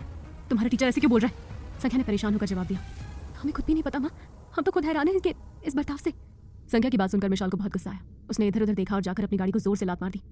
सामी और संख्या उसे ऐसा करते देखकर दंग रह गई। तभी संख्या ने सामी का हाथ पकड़ लिया और डर भरी नजरों से विशाल की तरफ देखने लगी, जो संख्या की बेरुखी से गुस्से में पागल हो रहा था। अब सामी को भी डर लग रहा था। विशाल की हरकतें देखकर ऐसा लग रहा था जैसे वो कोई सन की इंसान हो और संख्या के पीछे पड़ गया हो। अब विशाल गुस्से से कार को लात मार रहा था और संख्या उसे देखकर उसके लिए परेशान हो रही थी। उसे डर था कि कहीं विशाल को चोट न लग जाए, पर वो कुछ समझ नहीं पा रही थी। तभी विशाल रुका और तेजी से संख्या की तरफ बढ़ने लगा तो सामी उसके बीच में आ गई और सख्त लहजे में कहा, देखिए आपको जो भी बात करनी है कल सुबह कर लीजिएगा, फिलहाल हमें देरी हो रही है। विशाल को गुस्सा आ रहा था पर वो संख्या की माँ के साथ कुछ गलत नहीं कर सकता था, वरना संख्या उससे मन से दूर हो सकती थी। तभी विशाल ने अपनी डरावनी निगाहों से संख्या की तरफ देखा और जुनून भरे लहजे में घुर्राया, देखिए हम बेहद शांति से कह रहे हैं कि आप हमारे और संख्या के बीच से हट जाइए, हमें इससे बहुत जरूरी बात करनी है। सुबह से इसने हमें बहुत तड़पाया है, ये जानते हुए कि हम इसके बिना बिल्कुल भी नहीं रह सकते। विशाल की डरावनी और जुनूनी बातें सामी को बार बार हैरान कर रही थी। उसे विशाल की बातों से अजीब सा एहसास हो रहा था, पर वो समझ नहीं पा रही थी कि यही तो वो खूंखार शैतान है, यही तो वो बेरहम बादशाह है जो अपनी बुराई के लिए जाना जाता है, जो उस डरावने शैतान लोक का मालिक है, जो इस इंसानी दुनिया में अपने शिकार को हासिल करने आया है पर एक लड़की के मोह में पड़ चुका है और अब उसके बिना रह नहीं सकता। संख्या की आंखें अब हैरानी से विशाल को देख रही थी। विशाल का जुनून उसे अपनी ओर खींच रहा था, पर उसे बार बार वो शाम वाली बात याद आ रही थी जब विशाल नेहा के साथ कहीं जा रहा था। अब विशाल फिर से संख्या की तरफ बढ़ने लगा तो सामी ने सख्ती से कहा, देखिए आप इस तरह से हमारी बेटी के पास नहीं आ सकते। तभी विशाल ने नर्म लहजे में जवाब दिया, हम आपकी बेटी के साथ कुछ गलत नहीं करना चाहते, ना ही उसकी इज्जत के साथ खिलवाड़ करना चाहते हैं, हमें तो बस इसके आसपास होने से मतलब है। हम बस इसे जिंदगी भर अपनी नज़रों के सामने देखना चाहते हैं। इस पर हमारी नज़र पड़ चुकी है, पर वो नज़र बुरी नहीं है, इसीलिए संख्या को हमें सौंप दीजिए। हम इसे कभी तकलीफ नहीं होने देंगे। मिशाल की बातें खतरनाक होती जा रही थी, जिससे सामी डर रही थी, पर उसे मिशाल की बातों में सच्चाई भी नजर आ रही थी। अब मिशाल फिर से संख्या की तरफ बढ़ने लगा। तभी संख्या जोर से चिल्लाई, हमसे दूर रहिए, हमें आपसे कोई बात नहीं करनी है। संख्या की बात सुनकर मिशाल को हद से ज्यादा गुस्सा आने लगा। अब उस पर संख्या के लिए पागलपन सवार हो गया था और वो उससे दूर जाने की तैयारी में लगी हुई थी, जो मिशाल को बिल्कुल पसंद नहीं था। तभी मिशाल ने अपने दांत पीसते हुए गुस्से में घुर्राया, लड़की, तुम नहीं जानती हो हम कौन हैं और क्या कर सकते हैं, हम किस हद तक जा सकते हैं। हमारे सब्र का इम्तिहान लेकर तुम खुद को मुसीबत में डाल रही हो। हम बस इतना कह रहे हैं कि आओ हमारे पास, हमें तुम चाहिए हो। संख्या ने सख्त लहजे में जवाब दिया, लेकिन हमें आप नहीं चाहिए। ये सुनकर मिशाल ने तीखी नजरों से पूछा, अच्छा तो यही बात अपने सीने पर हाथ रखकर कहो कि तुम नहीं चाहती कि हम तुम्हारे आसपास भी रहें। मिशाल की बात सुनकर संख्या ने अपनी नजरें चुरा ली और मिशाल के चेहरे पर कातिल मुस्कान आ गई। वो समझ गया था कि ये लड़की उसके बिना नहीं रह सकती, पर झूठी बेरुखी दिखा रही है। संख्या और मिशाल को देखकर सामी दंग रह गई थी। तभी वहाँ एक ऑटो रिक्शा वाला आ गया। संख्या ने देखा तो ऑटो को रोक दिया और अपनी माँ को हल्के लहजे में कहा, माँ आइए बैठिए। सामी ऑटो के अंदर बैठ गई, लेकिन संख्या जैसे ही अंदर बैठने लगी तो एकदम से वही रुक गई। वो आगे नहीं बढ़ पा रही थी कि जैसे कोई शक्ति उसे रोक रही थी। संख्या ने अपने कदम पीछे ले लिए और कुछ सोचने लगी। तभी उसके बेहद करीब से एक महक आई, जो काफी हसीन और आकर्षक थी। ये देखकर संख्या तुरंत समझ गई कि यह मिशाल की महक थी। अब मिशाल ठीक उसके पीछे खड़ा होकर उसे जुनून से देख रहा था। सामी मिशाल के जुनूनी चेहरे को देखकर चौंक गई। उसने संख्या को जल्दी से अंदर बैठने के लिए चिंता भरी आवाज में कहा, पागल मत बनो, चुपचाप हमारे साथ चलो। संख्या ने शांत लहजे में जवाब दिया, माँ आप आइए, हम थोड़ी देर में आएंगे। सामी ने गुस्से से पुकारा, पागल मत बनो, साथ चलो हमारे। संख्या ने आत्मविश्वास भरे लहजे में कहा, माँ अपनी बेटी पर यकीन रखिए, हमारा कोई कुछ नहीं बिगाड़ सकता, क्योंकि जो इंसान इस वक्त हमारे पीछे खड़ा है वो कभी कुछ गलत नहीं होने देगा। इतना तो यकीन है हमें इन पर। संख्या की बात सुनकर मिशाल पर दीवाना पंछाने लगा। अब वो नशे में चूर होकर संख्या की पीठ उसके लंबे सुनहरे बालों को देख रहा था। तभी संख्या ने अपनी माँ का हाथ पकड़ा और प्यार भरे लहजे में कहा, भोलेनाथ पर यकीन रखिए माँ, हम सही सलामत घर लौट आएंगे।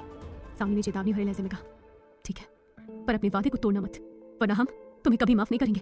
संख्या ने मुस्कुराते हुए जवाब दिया, हाँ माँ, एक आप ही तो है जो हमें सच्चे दिल से चाहती है। आपके लिए हमें खुद को सही सलामत रखना ही है। तभी सामी ने प्यार से उसके सर पर हाथ रखा और कुछ ही देर बाद उसकी ऑटो वहाँ से चली गई। उसके जाते ही संख्या वो सब याद करने लगी जब मिशाल नेहा के साथ था। अब मिशाल संख्या के और पास आ गया और उसे बिना छुए जुनूनी भरी आवाज में बोला, हमारे लिए ही तुम्हें सही सलामत रहना है, वरना सोचो हमारा क्या होगा। ये सुनकर संख्या को गुस्सा आने लगा। वो मिशाल से कुछ दूर खड़ी हो गई और उसकी तरफ मुड़कर गुस्से में चिल्लाई, हमारा पीछा छोड़ दीजिए। मिशाल उसकी तरफ बढ़ते हुए जुनूनी लहजे में बोला, कभी नहीं। संख्या एक कदम पीछे लेते हुए सख्ती से बोली, हमें आपसे दूर जाना है। मिशाल एक कदम आगे बढ़ते हुए जुनून भरे लहजे में जवाब देता है, हमें तुम्हारे बेहद करीब आना है। अब संख्या का दिमाग खराब होने लगा था। तभी उसने कसकर अपने कुर्ते को पकड़ लिया और जोर से चिल्लाई, हम जीना नहीं चाहते, हमें आपने धोखा दिया है, गलती हो गई जो हमने आपके ऊपर इतना यकीन किया। संख्या की बात सुनकर मिशाल की भौं आपस में तन गई और वो गुस्से में गरज उठा, हम अपने आप को धोखा दे सकते हैं और बाकायदा दे भी रहे हैं, पर तुम्हें कभी नहीं दे सकते। संख्या ने दुखी होकर जवाब दिया, चिल्लाकर गुस्सा करके आप हमें झूठा साबित नहीं कर सकते। हमें सब पता है आपके और उसके बीच में क्या चल रहा है। इतना कहकर संख्या दुखी होकर रोने लगी। संख्या को इस हाथ में देखकर मिशाल इतना बेचैन हो गया कि वो तेज तेज सांसें लेने लगा। उसके माथे पर पसीना आने लगा। वो संख्या को रोते हुए नहीं देख सकता था। तभी उसने बड़े अजीब तरीके से अपने सीने को रगड़ा, जैसे उसे सांस ना आ रही हो। तभी मिशाल ने फिर से संख्या की तरफ देखा और शिद्दत भरे लहजे में कहा, संख्या तुम रोना बंद कर दो, वरना हम खुद को ही चोट पहुंचा देंगे। हमारा गुस्सा अब हमारे नियंत्रण से बाहर जा रहा है, हम तुम्हें इस तरह नहीं देख सकते। संख्या ने रोते हुए जवाब दिया, लेकिन आपने हमें दुखी किया है उसके साथ जाकर। ये सुनकर मिशाल को और गुस्सा आया और वो बेहद जोर से चिल्लाया, बेवकूफ लड़की, किसकी बात कर रही हो तुम? मैं तुम्हारे अलावा किसी से मतलब नहीं रखता। संख्या ने गुस्से में पुकारा, नेहा नेहा नेहा नेहा। नेहा का नाम सुनते ही मिशाल ने मुट्ठी भींच ली और संख्या की तरफ आकर उसकी आंखों में डरावने तरीके से देखकर घुर्राया। ऐसी हालत की है हमने उसकी कि आज के बाद वो तुम्हें कभी नहीं दिखेगी और ना ही कभी हम दोनों के बीच आएगी। मिशाल की इतनी डरावनी बात सुनकर संख्या डर गई। उसने तुरंत अपने आंसू पोंछे और घबराहट भरी आवाज में पूछा, आपके कहने का क्या मतलब है? संख्या की बात सुनकर मिशाल के चेहरे पर डेविल स्माइल आ गई और वो अपनी दाढ़ी को डरावने तरीके से मसलते हुए बोला, तुम्हें रुलाया था ना उसने, तुम्हारे ऊपर गलत इल्जाम लगाए थे ना, हमारी अमानत को परेशान किया था ना उसने, तो आज उसकी ऐसी हालत है कि वो फिर कभी तुम्हारे सामने नहीं आएगी। और इस बार आई तो कसम है हमें हमारे इस जुनून की जो सिर्फ तुम्हारे लिए है, कि हम उस लड़की को इतनी बेदर्दी और बेरहमी से मारेंगे कि ये पूरी इंसानी दुनिया थर थर कांप उठेगी। मिशाल की बात सुनकर संख्या सहम गई। उसका दिल जोरों से धड़कने लगा। पता नहीं मिशाल ने नेहा के साथ क्या किया होगा, पर एक बात का सुकून था कि मिशाल और नेहा के बीच कुछ और गलत नहीं था। क्या नेहा फिर कभी मिशाल और संख्या के बीच में नहीं आएगी? क्या संख्या ये जान पाएगी कि वो जिसे पसंद करने लगी है ये वही शैतान है जो उसके खून का प्यासा है? सच जानने के बाद संख्या खुद को उस खूंखार शैतान से कैसे बचाएगी? जानने के लिए सुनिए इस कहानी का अगला भाग सिर्फ प्रतिलिपि FM पर। मिशाल की बात सुनकर संख्या सहम गई थी कि पता नहीं उसने नेहा के साथ क्या किया होगा, पर एक बात का सुकून था कि मिशाल और नेहा के बीच में ऐसा कुछ भी नहीं था जैसा वो सोच रही थी। संख्या इस वक्त अपने ख्यालों में गुम थी। तभी मिशाल जुनून भरे लहजे में पूछा, ये बताओ कि हमने तुम्हें कब धोखा दिया? वैसे तुम्हारे कहने का मतलब क्या था? मिशाल की बात सुनकर संख्या हड़बड़ा गई और इधर उधर देखकर नजरें चुराने लगी। तभी मिशाल उसके हसीन चेहरे को देखकर कातिल मुस्कान के साथ बोला, जज्बातों की दिमाग से लड़ाई है जिसका कभी अस्तित्व भी हमने स्वीकार नहीं किया, और आज वही चीख चीख कर कह रहा है कि मिशाल, संख्या सिर्फ तुम्हारी है, सिर्फ तुम्हारी। संख्या ये सुनकर दंग रह गई और मिशाल की तरफ हैरानी से देखने लगी, जो सच्ची शिद्दत और दीवानगी से संख्या को देख रहा था। दोनों की नजरें आपस में मिलने लगी और दोनों फिर से एक दूसरे में खोने लगे। संख्या को उसे देखते ही पता नहीं क्या हो जाता था। तभी संख्या अपनी झील सी हरी आंखों से मिशाल की काली गहरी आंखों में देखते हुए जुनून भरे लहजे में पूछती है, यहाँ से आपका कोई मतलब नहीं है ना? मिशाल हद से ज्यादा जुनून और शिद्दत से उसकी आंखों में देखकर जवाब देता है, इस दुनिया में हमें सिर्फ तुमसे मतलब है, तुम हमारी मंजिल हो। संख्या ने उत्सुकता भरे लहजे में पूछा, हमारे लिए क्या कर सकते हैं आप? मिशाल ने डरावनी नजरों से उसे देखते हुए कहा, तुम्हारे लिए सबकी जान ले सकता हूँ और तुम्हारी जान भी ले सकता हूँ। संख्या ने गंभीर लहजे में पूछा, हमारे मरने के बाद क्या आप जी पाएंगे? मिशाल ने गहरी उदासी के साथ जवाब दिया, मरना हमारे लिए नामुमकिन है, लेकिन तुम्हारे बिना जिंदगी मौत से भी बदतर होगी। मिशाल की बात सुनकर संख्या की आंखों में पानी भर आया। मिशाल कितना जुनूनी और बेबाक था। उसकी बातें इतनी खतरनाक होती हैं कि उन्हें सुनते ही बदन में रोंगटे खड़े हो जाते हैं और वो अलग ही दुनिया में पहुंच जाती है। तभी मिशाल संख्या की आंखों में आंसू देखते हुए बेचैनी भरे लहजे में बोला, हमारा मकसद और मंजिल इसी दुनिया में है और हमें तुम दोनों को हासिल करना है, जो बहुत जल्द होने वाला है। संख्या ने परेशान होकर पूछा, ऐसा क्या मकसद है आपका जो आप उसके लिए इतने बेताब है? मिशाल के चेहरे पर कातिल मुस्कान आ गई और वो अपनी दाढ़ी को मसलते हुए रहस्यमयी लहजे में जवाब देता है, हमारा मकसद हमारे अस्तित्व के लिए खतरा है, इसीलिए वो हमारा खतरा बने उससे पहले हमें उसे हासिल करना होगा। मिशाल की बात से संख्या को उसकी चिंता होने लगी। मिशाल की जान को खतरा है, पता नहीं किससे। तभी मिशाल ने संख्या के बेचैन चेहरे को देखकर आश्वासन भरे लहजे में कहा, हमारी जान कोई नहीं ले सकता, लेकिन वो हमसे और बहुत कुछ ले सकती है, इसीलिए हमें उसे हासिल करना होगा। संख्या ने परेशान होकर कहा, इससे पहले कि वो आपके लिए खतरा बने, आप उसका खतरा बन जाइए। संख्या की बात सुनकर मिशाल के चेहरे पर कातिल मुस्कान आ गई और वो जुनून भरे लहजे में बोला, क्या बात है, तुम्हें हमारी बहुत चिंता हो रही है? कहीं कोई बात है क्या जो हमसे छुपा रही हो? ये सुनकर संख्या झेप गई और झट से पलटकर खड़ी हो गई। मिशाल कातिल मुस्कान के साथ उसकी पीठ को देख रहा था। अब मिशाल संख्या की तरफ बढ़ने लगा। ठंडी हवाएं चल रही थी, संख्या के सुनहरे बाल हवा में लहरा रहे थे। मिशाल उसके करीब आ रहा था। संख्या के चेहरे पर इस वक्त हद से ज्यादा कातिल और हसीन मुस्कान थी, मानो वो मिशाल के पास आने से खुश हो। संख्या के दिल की धड़कनें हर गुजरते पल के साथ तेज होती जा रही थी। अब मिशाल उसके एकदम पास आ गया था। संख्या के बाल उड़कर मिशाल के चेहरे पर आ रहे थे। मिशाल की आंखें बंद हो गई और वो उसके बालों की हसीन खुशबू लेने लगा। मिशाल ने अपनी आंखें खोली और आगे की तरफ देखा तो उसके चेहरे पर मुस्कान आ गई। कार के कांच में दिख रहा था कि संख्या कितनी हसीन तरह से मुस्कुरा रही थी।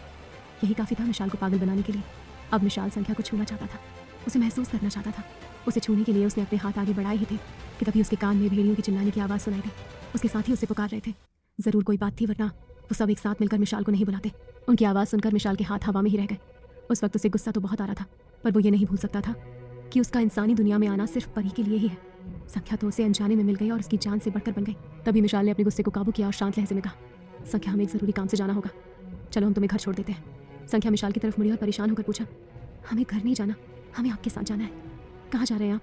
मिशाल ने सख्त लहजे में जवाब दिया, तुम हमारे साथ नहीं जा सकती, तुम अभी अपने घर जाओ। संख्या ने बेचैन होकर पूछा, आप हमसे कुछ छुपा रहे हैं क्या?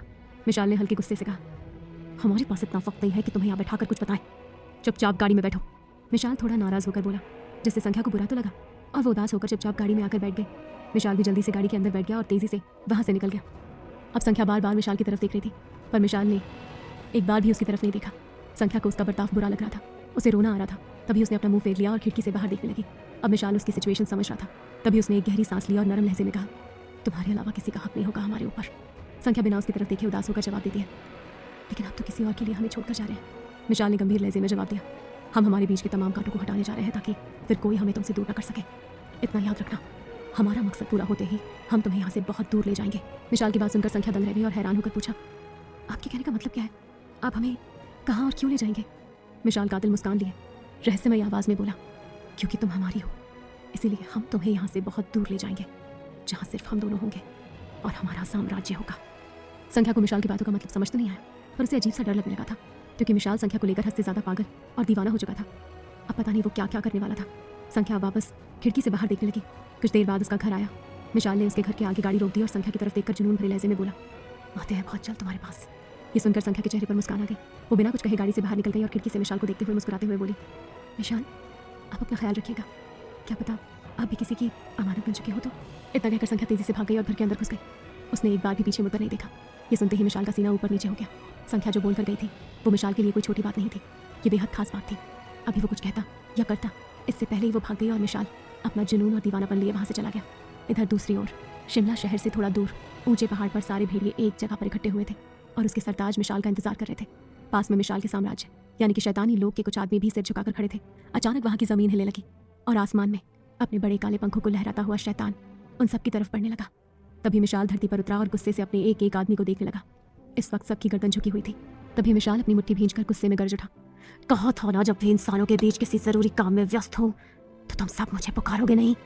तभी शैतान लोग का एक आदमी आगे आया और सिर झुकाकर डर भरे लहजे में जवाब दिया, सरताज की जय हो, शैतान की हुकूमत कायम रहे। माफ कीजिए सरताज, हमें बिना बताए यहाँ आना पड़ा, पर बात थोड़ी जरूरी है। दरअसल शैतान लोग में अब पूरी प्रजा अपने सरताज को पुकार रही है। सभी अब सरताज को वापस शैतान लोग बुला रहे हैं। साम्राज्य के शासक के बिना वहाँ की जनता कमजोर पड़ सकती है। उस शख्स को देखकर मिशाल गुस्से से घुर्राया। हम अपने मकसद को अपने साथ लिए बिना यहाँ से कहीं नहीं जा रहे। तब तक तुम और फामिका मिलकर सब कुछ संभालो, हम बहुत जल्द वापस आएंगे। शैतान की बात सुनकर उस शख्स ने अपना सिर झुका लिया और कुछ देर बाद वहाँ से चला गया। मिशाल ने सबसे उसे अकेला छोड़ने के लिए कहा और खुद खाई के पास खड़ा होकर शिद्दत भरे लहजे में बोला, कहाँ हो तुम? हमें मिल क्यों नहीं रही हो? न जाने कितने वक्त की और दूरी है हम दोनों के दरमियान, लेकिन हम इस दूरी को बहुत जल्द मिटा देंगे और तुम्हें ढूंढ लेंगे। मिशाल एकटक खाई को देख रहा था। वहीं संख्या अपने रूम में बेड पर आराम से लेटी हुई मिशाल के चेहरे को याद करते हुए मुस्कुरा रही थी। उसे तो यकीन नहीं हो रहा था कि कोई इतना शिद्दत से उसे चाह सकता है। इस वक्त संख्या के गाल लाल हो रहे थे। उसके अंदर अजीब सी हलचल होने लगी थी। वो बार बार बस मिशाल को याद किए जा रही थी। पता नहीं उसे क्या हो गया था। क्या होगा जब मिशाल और संख्या को एक दूसरे की असलियत का पता चलेगा? सच जानने के बाद भी क्या संख्या उसे प्यार कर पाएगी या मिशाल उसकी जान के पीछे पड़ जाएगा? जानने के लिए सुनिए इस कहानी का अगला भाग। सिर्फ मिशाल को याद करते हुए संख्या का चेहरा लाल हो रहा था। उसे बहुत अच्छा लग रहा था। सब कुछ जो भी उसके आसपास हो रहा था, उसे मिशाल का साथ, उसका करीब होना अच्छा लगने लगा था। मिशाल की बातों से साफ जाहिर हो चुका था कि वो संख्या से क्या चाहता है। अब संख्या मुस्कुरा रही थी, पर अचानक उसकी मुस्कान गायब हो गई और वो बेड पर बैठकर परेशानी से कुछ सोचने लगी। तभी धीरे धीरे उसकी आंखें भर आई। उसने अपनी आंखें बंद की और उदास होकर कहा, हम कैसे भूल सकते हैं कि हम आम इंसान नहीं है। हम मिशाल को धोखा नहीं देना चाहते। वो हमें इंसान समझकर हमारी तरफ बढ़ रहा है। ये गलत है। हमें उनसे सच नहीं छिपाना चाहिए। उन्हें हक है ये जानने का कि हम एक परी है और हमारे पीछे एक खूंखार शैतान पड़ा है जो कभी भी हमें ढूंढकर यहाँ से दूर ले जाएगा। इतना कहकर संख्या भावुक हो गई। उसने अपने आंसू पोंछे और दुखी होकर जवाब दिया, नहीं मिशाल, हम आपको धोखा नहीं दे सकते, लेकिन हम आपको बता भी नहीं सकते। शायद जो आप चाहते हैं वो मुमकिन नहीं है। हम दोनों के बीच में शायद दूर होना ही लिखा है। संख्या ये सोचकर बेचैन हो गई। तभी वो बेड से उठकर खिड़की के पास जाकर खड़ी हो गई और बाहर आसमान में चमकते हुए चांद को देखने लगी। उसे अब कुछ भी समझ नहीं आ रहा था। मिशाल की वजह से उसे खुशी मिल रही थी, पर अब वो उस खुशी से भी दूर होना चाहती थी ताकि संख्या की वजह से किसी और को कोई दिक्कत ना हो, खासकर मिशाल को। संख्या खिड़की के ऊपर बैठ गई और दीवार से सिर टिकाकर बैठी हुई खूबसूरत रात को देखते हुए मिशाल को याद करने लगी। तभी संख्या के चेहरे पर मुस्कान आ गई और उसकी आंखों से पानी की बूंदें झलक पड़ी। तभी संख्या ने आसमान को देखकर भावुक होकर पूछा, शैतान।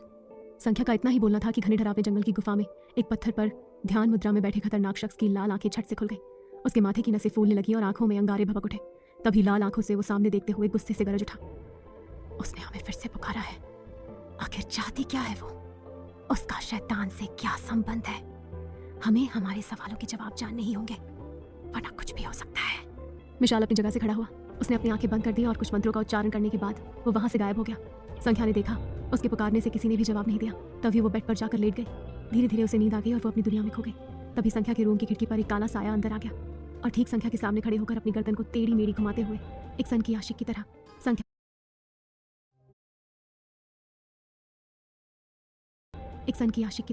संख्या के खूबसूरत और हसीन चेहरे को देखने लगा।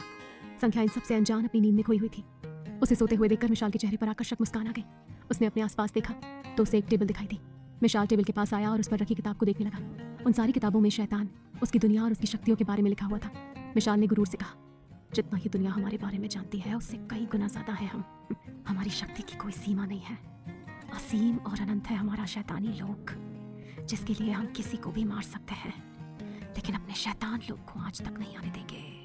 मिशाल ने किताब को टेबल पर रखा और वापस संख्या की तरफ मुड़कर उसे देखते हुए रौब में कहा, तुम्हें क्या मतलब है शैतान से?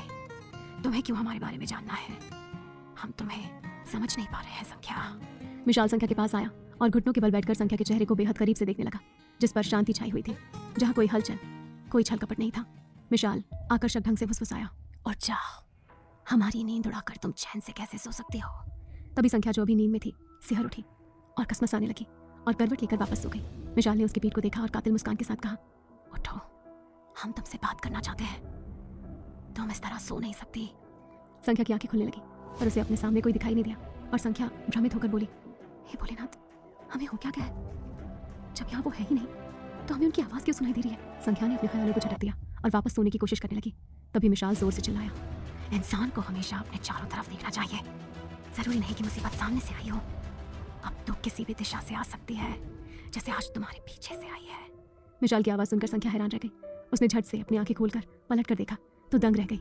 मिशाल उसके बेड के पास बैठा हुआ उसे कातिल मुस्कान से देखे जा रहा था।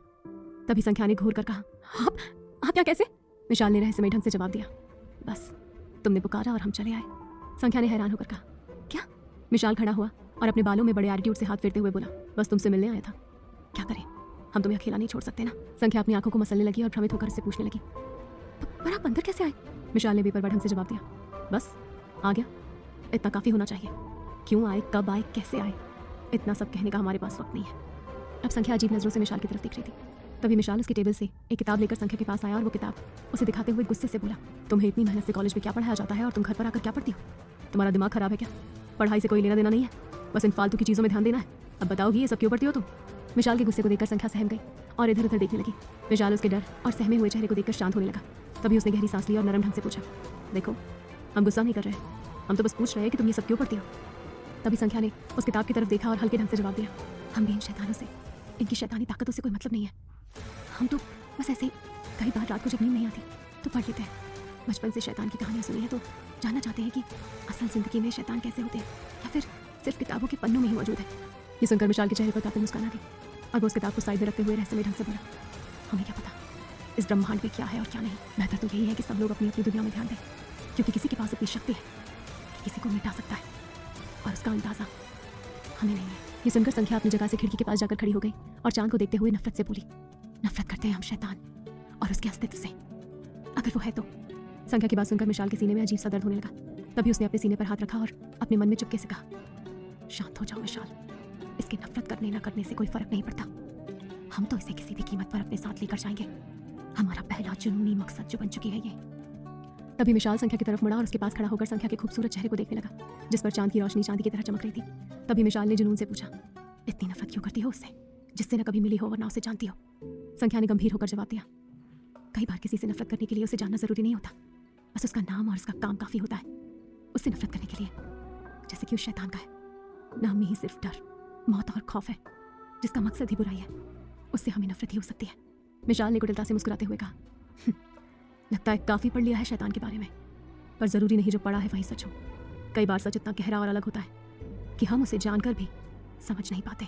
संख्या ने दृढ़ता से जवाब दिया, हमें तो बचपन से यही बताया गया है कि वो बुराई का बादशाह है, उसके पास दिल नहीं है और वो कभी किसी का अच्छा नहीं करता, उसका मकसद बस बुराई है और सबको दुखी करना है। हम भगवान से प्रार्थना करते हैं कि शैतान कभी भी इंसानों की दुनिया में ना आए और हम सबको यहाँ चैन से जीने दें। हमें बहुत डर लगता है इन सब बातों से। अब मिशाल गौर से संख्या की बातें सुन रहा था। उसे बुरा तो बहुत लग रहा था कि जिस लड़की के लिए वो कुछ भी करने को तैयार है वो लड़की उसकी असली पहचान से डरती है और उससे नफरत करती है। पर मिशाल संख्या को खो नहीं सकता, वो उसे किसी भी कीमत पर यहाँ से अपने साथ ले जाएगा और फिर कभी खुद से दूर नहीं जाने देगा। तभी मिशाल ने गुस्से से कहा, तुम्हें सिर्फ हमारे ऊपर ध्यान देना चाहिए, ना कि किसी भी शैतान के। तभी संख्या ने मिशाल की तरफ देखा तो हैरान रह गई। वो इस वक्त गुस्से से संख्या को देख रहा था। संख्या ने डरते हुए जवाब दिया, हम वही तो कह रहे हैं कि हमें किसी से कोई मतलब नहीं है। मिशाल ने तीखी ढंग से पूछा, और हमसे? मिशाल की बात सुनकर संख्या के तन बदन में सिरहन पैदा होने लगी और उसे शर्म आने लगी। उसके पास मिशाल के सवाल का जवाब नहीं था। संख्या के चेहरे पर हसीन मुस्कान देखकर मिशाल के बदन में चिंगारी पैदा होने लगी। उसका सीना ऊपर नीचे होने लगा, उसकी धड़कनें तेज होने लगी और उसके चेहरे पर कातिल मुस्कान आ गई। अब मिशाल एक बार फिर संख्या की तरफ बढ़ने लगा। संख्या उसके करीबी से सिहर उठी और उससे दूर जाने लगी। अब मिशाल नशे में चूर उसकी तरफ बढ़ता जा रहा था और संख्या उसे आकर्षक तरीके से देखते हुए पीछे हट रही थी। क्या मिशाल आज संख्या को छू लेगा? क्या वो ये जान पाएगा कि संख्या कौन है? संख्या के साथ आगे क्या होने वाला है, ये जानने के लिए सुनिए इस कहानी का अगला भाग सिर्फ प्रतिलिपि एफएम पर। अब मिशाल नशे में चूर उसकी तरफ बढ़ता जा रहा था और संख्या उसे गहरी नजरों से देखते हुए पीछे हट रही थी। मिशाल अपना एक कदम आगे लेता तो संख्या अपना एक कदम पीछे ले लेती। इस तरह दोनों एक दूसरे की आंखों में जुनून से देख रहे थे। उन दोनों की बढ़ती करीबी बाहर के मौसम को भी बदल रही थी। बाहर तेज तेज हवाएं चलने लगी थी। आसमान में चमकते चांद की रोशनी संख्या के कमरे में आ रही थी। तभी संख्या पीछे खिसकते हुए दीवार से सट गई और तेज तेज सांसें लेते हुए मिशाल को देखने लगी, जो अपनी कातिल निगाहों से उसे देखते हुए उसके करीब आ रहा था। तभी मिशाल संख्या के एकदम पास आ गया। उसने अपने हाथ संख्या की दोनों तरफ दीवार पर रख दिए और जुनून से संख्या के चेहरे को देखने लगा। अब संख्या काफी असहज महसूस कर रही थी। मिशाल के शरीर से आती महक उसे दीवाना कर रही थी और वो उसकी ओर आकर्षित हो रही थी। मिशाल उसे देख रहा था और अपनी गर्दन को टेढ़ी मेढ़ी करके घुमा रहा था। उसे देखकर ऐसा लग रहा था जैसे कोई सनकी इंसान उसके सामने खड़ा हो। अब संख्या को अच्छा भी लग रहा था और घबराहट भी हो रही थी। मिशाल ने देखा कि हवा की वजह से संख्या के बाल उड़कर उसके चेहरे पर आ रहे हैं और उसे परेशान कर रहे हैं। तभी मिशाल ने अपने होठों से संख्या के मुंह पर फूंक मारी, जिससे संख्या सिहर उठी। उसका रोम रोम खिल उठा। उसकी सांसें हद से ज़्यादा तेज़ हो गई। उसके लिए ये सब कुछ काफ़ी बेचैन कर देने वाला था। मिशाल संख्या की हालत देखकर समझ गया था और उससे दूर हो गया। मिशाल ने संख्या की तरफ पीट कर ली। ये देखकर संख्या को बुरा लगा और उसने पूछा, क्या हुआ सर? मिशाल बिना मुड़े उदास होकर जवाब देता है, तुम खुश नहीं हो, तुम हमसे डरती हो, हमसे दूर जाना चाहती हो। संख्या ने घबरा कर पूछा, सब ऐसा क्यों लगता है आपको, जबकि मैंने तो ऐसा कुछ भी नहीं कहा। मिशाल संख्या की तरफ मुड़ा और उसने गंभीर होकर कहा, कहने की क्या जरूरत है जब तुम्हारे हाव भाव सब कुछ बयां कर रहे हैं। संख्या ने बेचैनी से पुकारा, सर। संख्या इससे आगे कुछ कहती इससे पहले मिशाल के चेहरे पर खतरनाक मुस्कान तैर गई और वो बेहद डरावने तरीके से संख्या के चेहरे को देखने लगा। संख्या उसे देखकर दंग रह गई। अब उसे अजीब सा डर लग रहा था। मिशाल काफ़ी अलग तरीके से उसके सामने देख रहा था और उसकी मुस्कान बेहद डरावनी लग रही थी। संख्या को कुछ सही नहीं लग रहा था तो वो घबरा कर बोली, क्या हुआ? इस वक्त मिशाल के चेहरे पर पागलपन और दीवानगी साफ नजर आ रही थी। तभी उसने जुनून से भरी आवाज से कहा, लड़की, तुम चाहे हमसे डरो, हमारे साथ खुश ना हो, पर एक बात याद रखना, आना तुम्हें हमारे पास ही है। हम किसी की राय और इजाजत नहीं लेते। हम वही करते हैं जो हमारा मन करता है। अब इस बार हमारे मन और दिमाग ने तुम्हें चुना है तो तुम्हें हमारे साथ चलना ही होगा, खुशी से या जबरदस्ती से, वो तुम्हारी मर्जी है। मिशाल की धमकी भरी बातें सुनकर संख्या काफी हैरान थी। उसे पता नहीं था कि मिशाल इस तरह की बात कर सकता है और उसे जबरदस्ती ले जाने की बात कर सकता है। संख्या उसके गुस्से से डरती जरूर थी, पर वो इतनी कमजोर नहीं थी जो कोई भी आकर उसे धमकी देगा और वो चुपचाप सुन लेगी। तभी संख्या ने गहरी सांस ली और सख्ती से जवाब दिया, देखिए, हम डरपोक और लाचार लड़की नहीं है सर, जो आप कुछ भी कहेंगे और हम मान जाएंगे। मिशाल डरावने ढंग से गुर्राया, मानना पड़ेगा। जाओगी कहाँ? पाताल से भी ढूंढ कर वापस ले आएंगे हम, पर तुम्हें खुद से दूर नहीं जाने देंगे। संख्या ने गुस्से भरे लहजे में कहा, आप तो जबरदस्ती और मनमानी पर उतर आए हैं। मिशाल ने कुटिल मुस्कान के साथ जवाब दिया, हाँ ऐसे ही है, और यही तो हमारा असली रूप है कि हम तुम्हें अपने साथ लेकर जाएंगे। ये सुनकर संख्या दंग रह गई। वो कुछ बोलती इससे पहले उसके रूम का दरवाजा बजने लगा। ये देखकर संख्या घबरा गई और दरवाजे की तरफ देखने लगी। तभी सामी बाहर से चिल्लाई, संख्या दरवाजा खोलो, अंदर से किसी की आवाज आ रही है। सामी की बात सुनकर संख्या डर गई और उसने घबरा कर कहा, मिशाल प्लीज आप यहाँ से जाइए, वरना दिक्कत हो जाएगी। मिशाल ने कुछ नहीं कहा और उसी तरह जुनून से संख्या के चेहरे को देखता रहा। संख्या ने उसको देखकर परेशान होकर विनती की, प्लीज मिशाल हमारी ये बात मान लीजिए। मिशाल ने पूछा, हम तुम्हारी बात मान जाएंगे, बदले में हमें क्या मिलेगा? संख्या बेचैन होकर बोली, जो आप कहे वो, पर प्लीज अब यहाँ से चले जाइए। मिशाल ने कातिल मुस्कान के साथ कहा, अब तो तुमने कह दिया कि जो कहूँ वो हमें मिल जाएगा, तो अब तुम हमारा इंतजार करो और देखो हम क्या क्या करते हैं। अब संख्या हैरान होकर मिशाल के खतरनाक जुनूनी चेहरे को देख रही थी।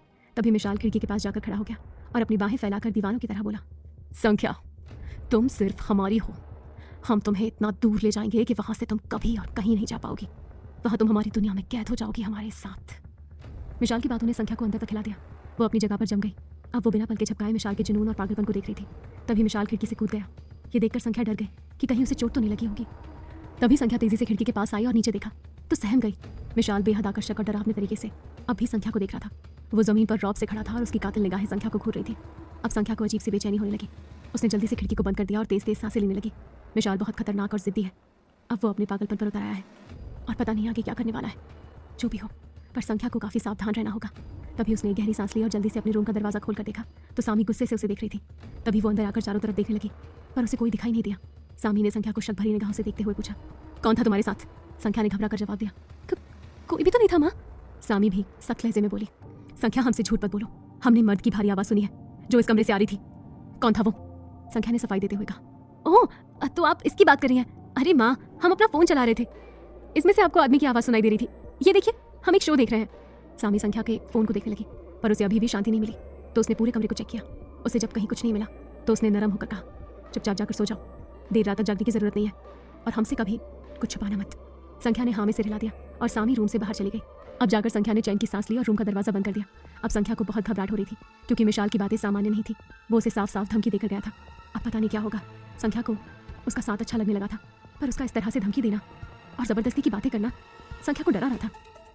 संख्या अपने बालों का जूड़ा बनाते हुए उदास होकर बोली, वैसे भी हम दोनों मिल नहीं सकते क्योंकि मैं आपकी तरह आम इंसान नहीं हूँ।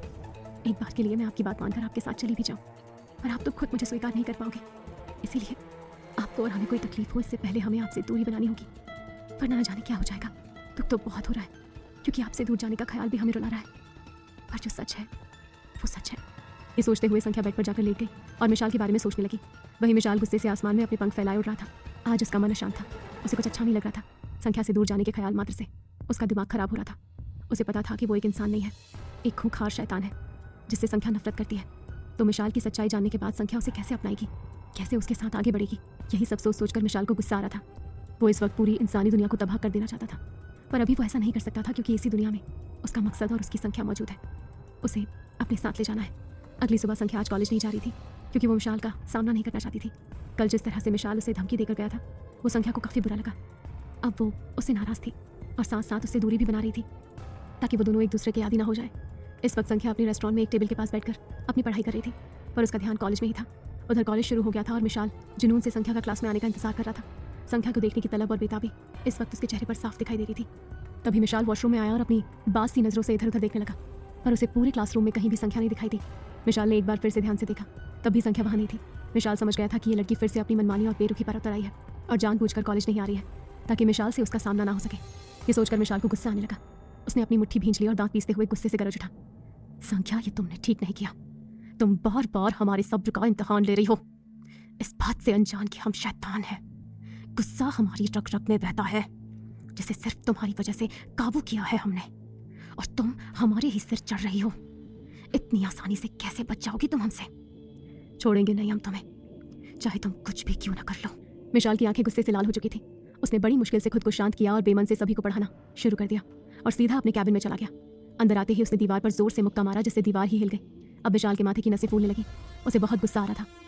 एक तो वो उस लड़की को ढूंढ नहीं पा रहा था, ऊपर से संख्या उससे दूरी बनाने की कोशिश कर रही थी और उसके साथ बेरुखी से पेश आ रही थी जो मिशाल से बर्दाश्त नहीं हो रही थी। उसने सोच लिया था कि अब उसे कुछ करना होगा और कोई बड़ा कदम उठाना होगा जब जाकर संख्या की अकल ठिकाने आएगी। मिशाल संख्या के साथ अब क्या करने वाला था?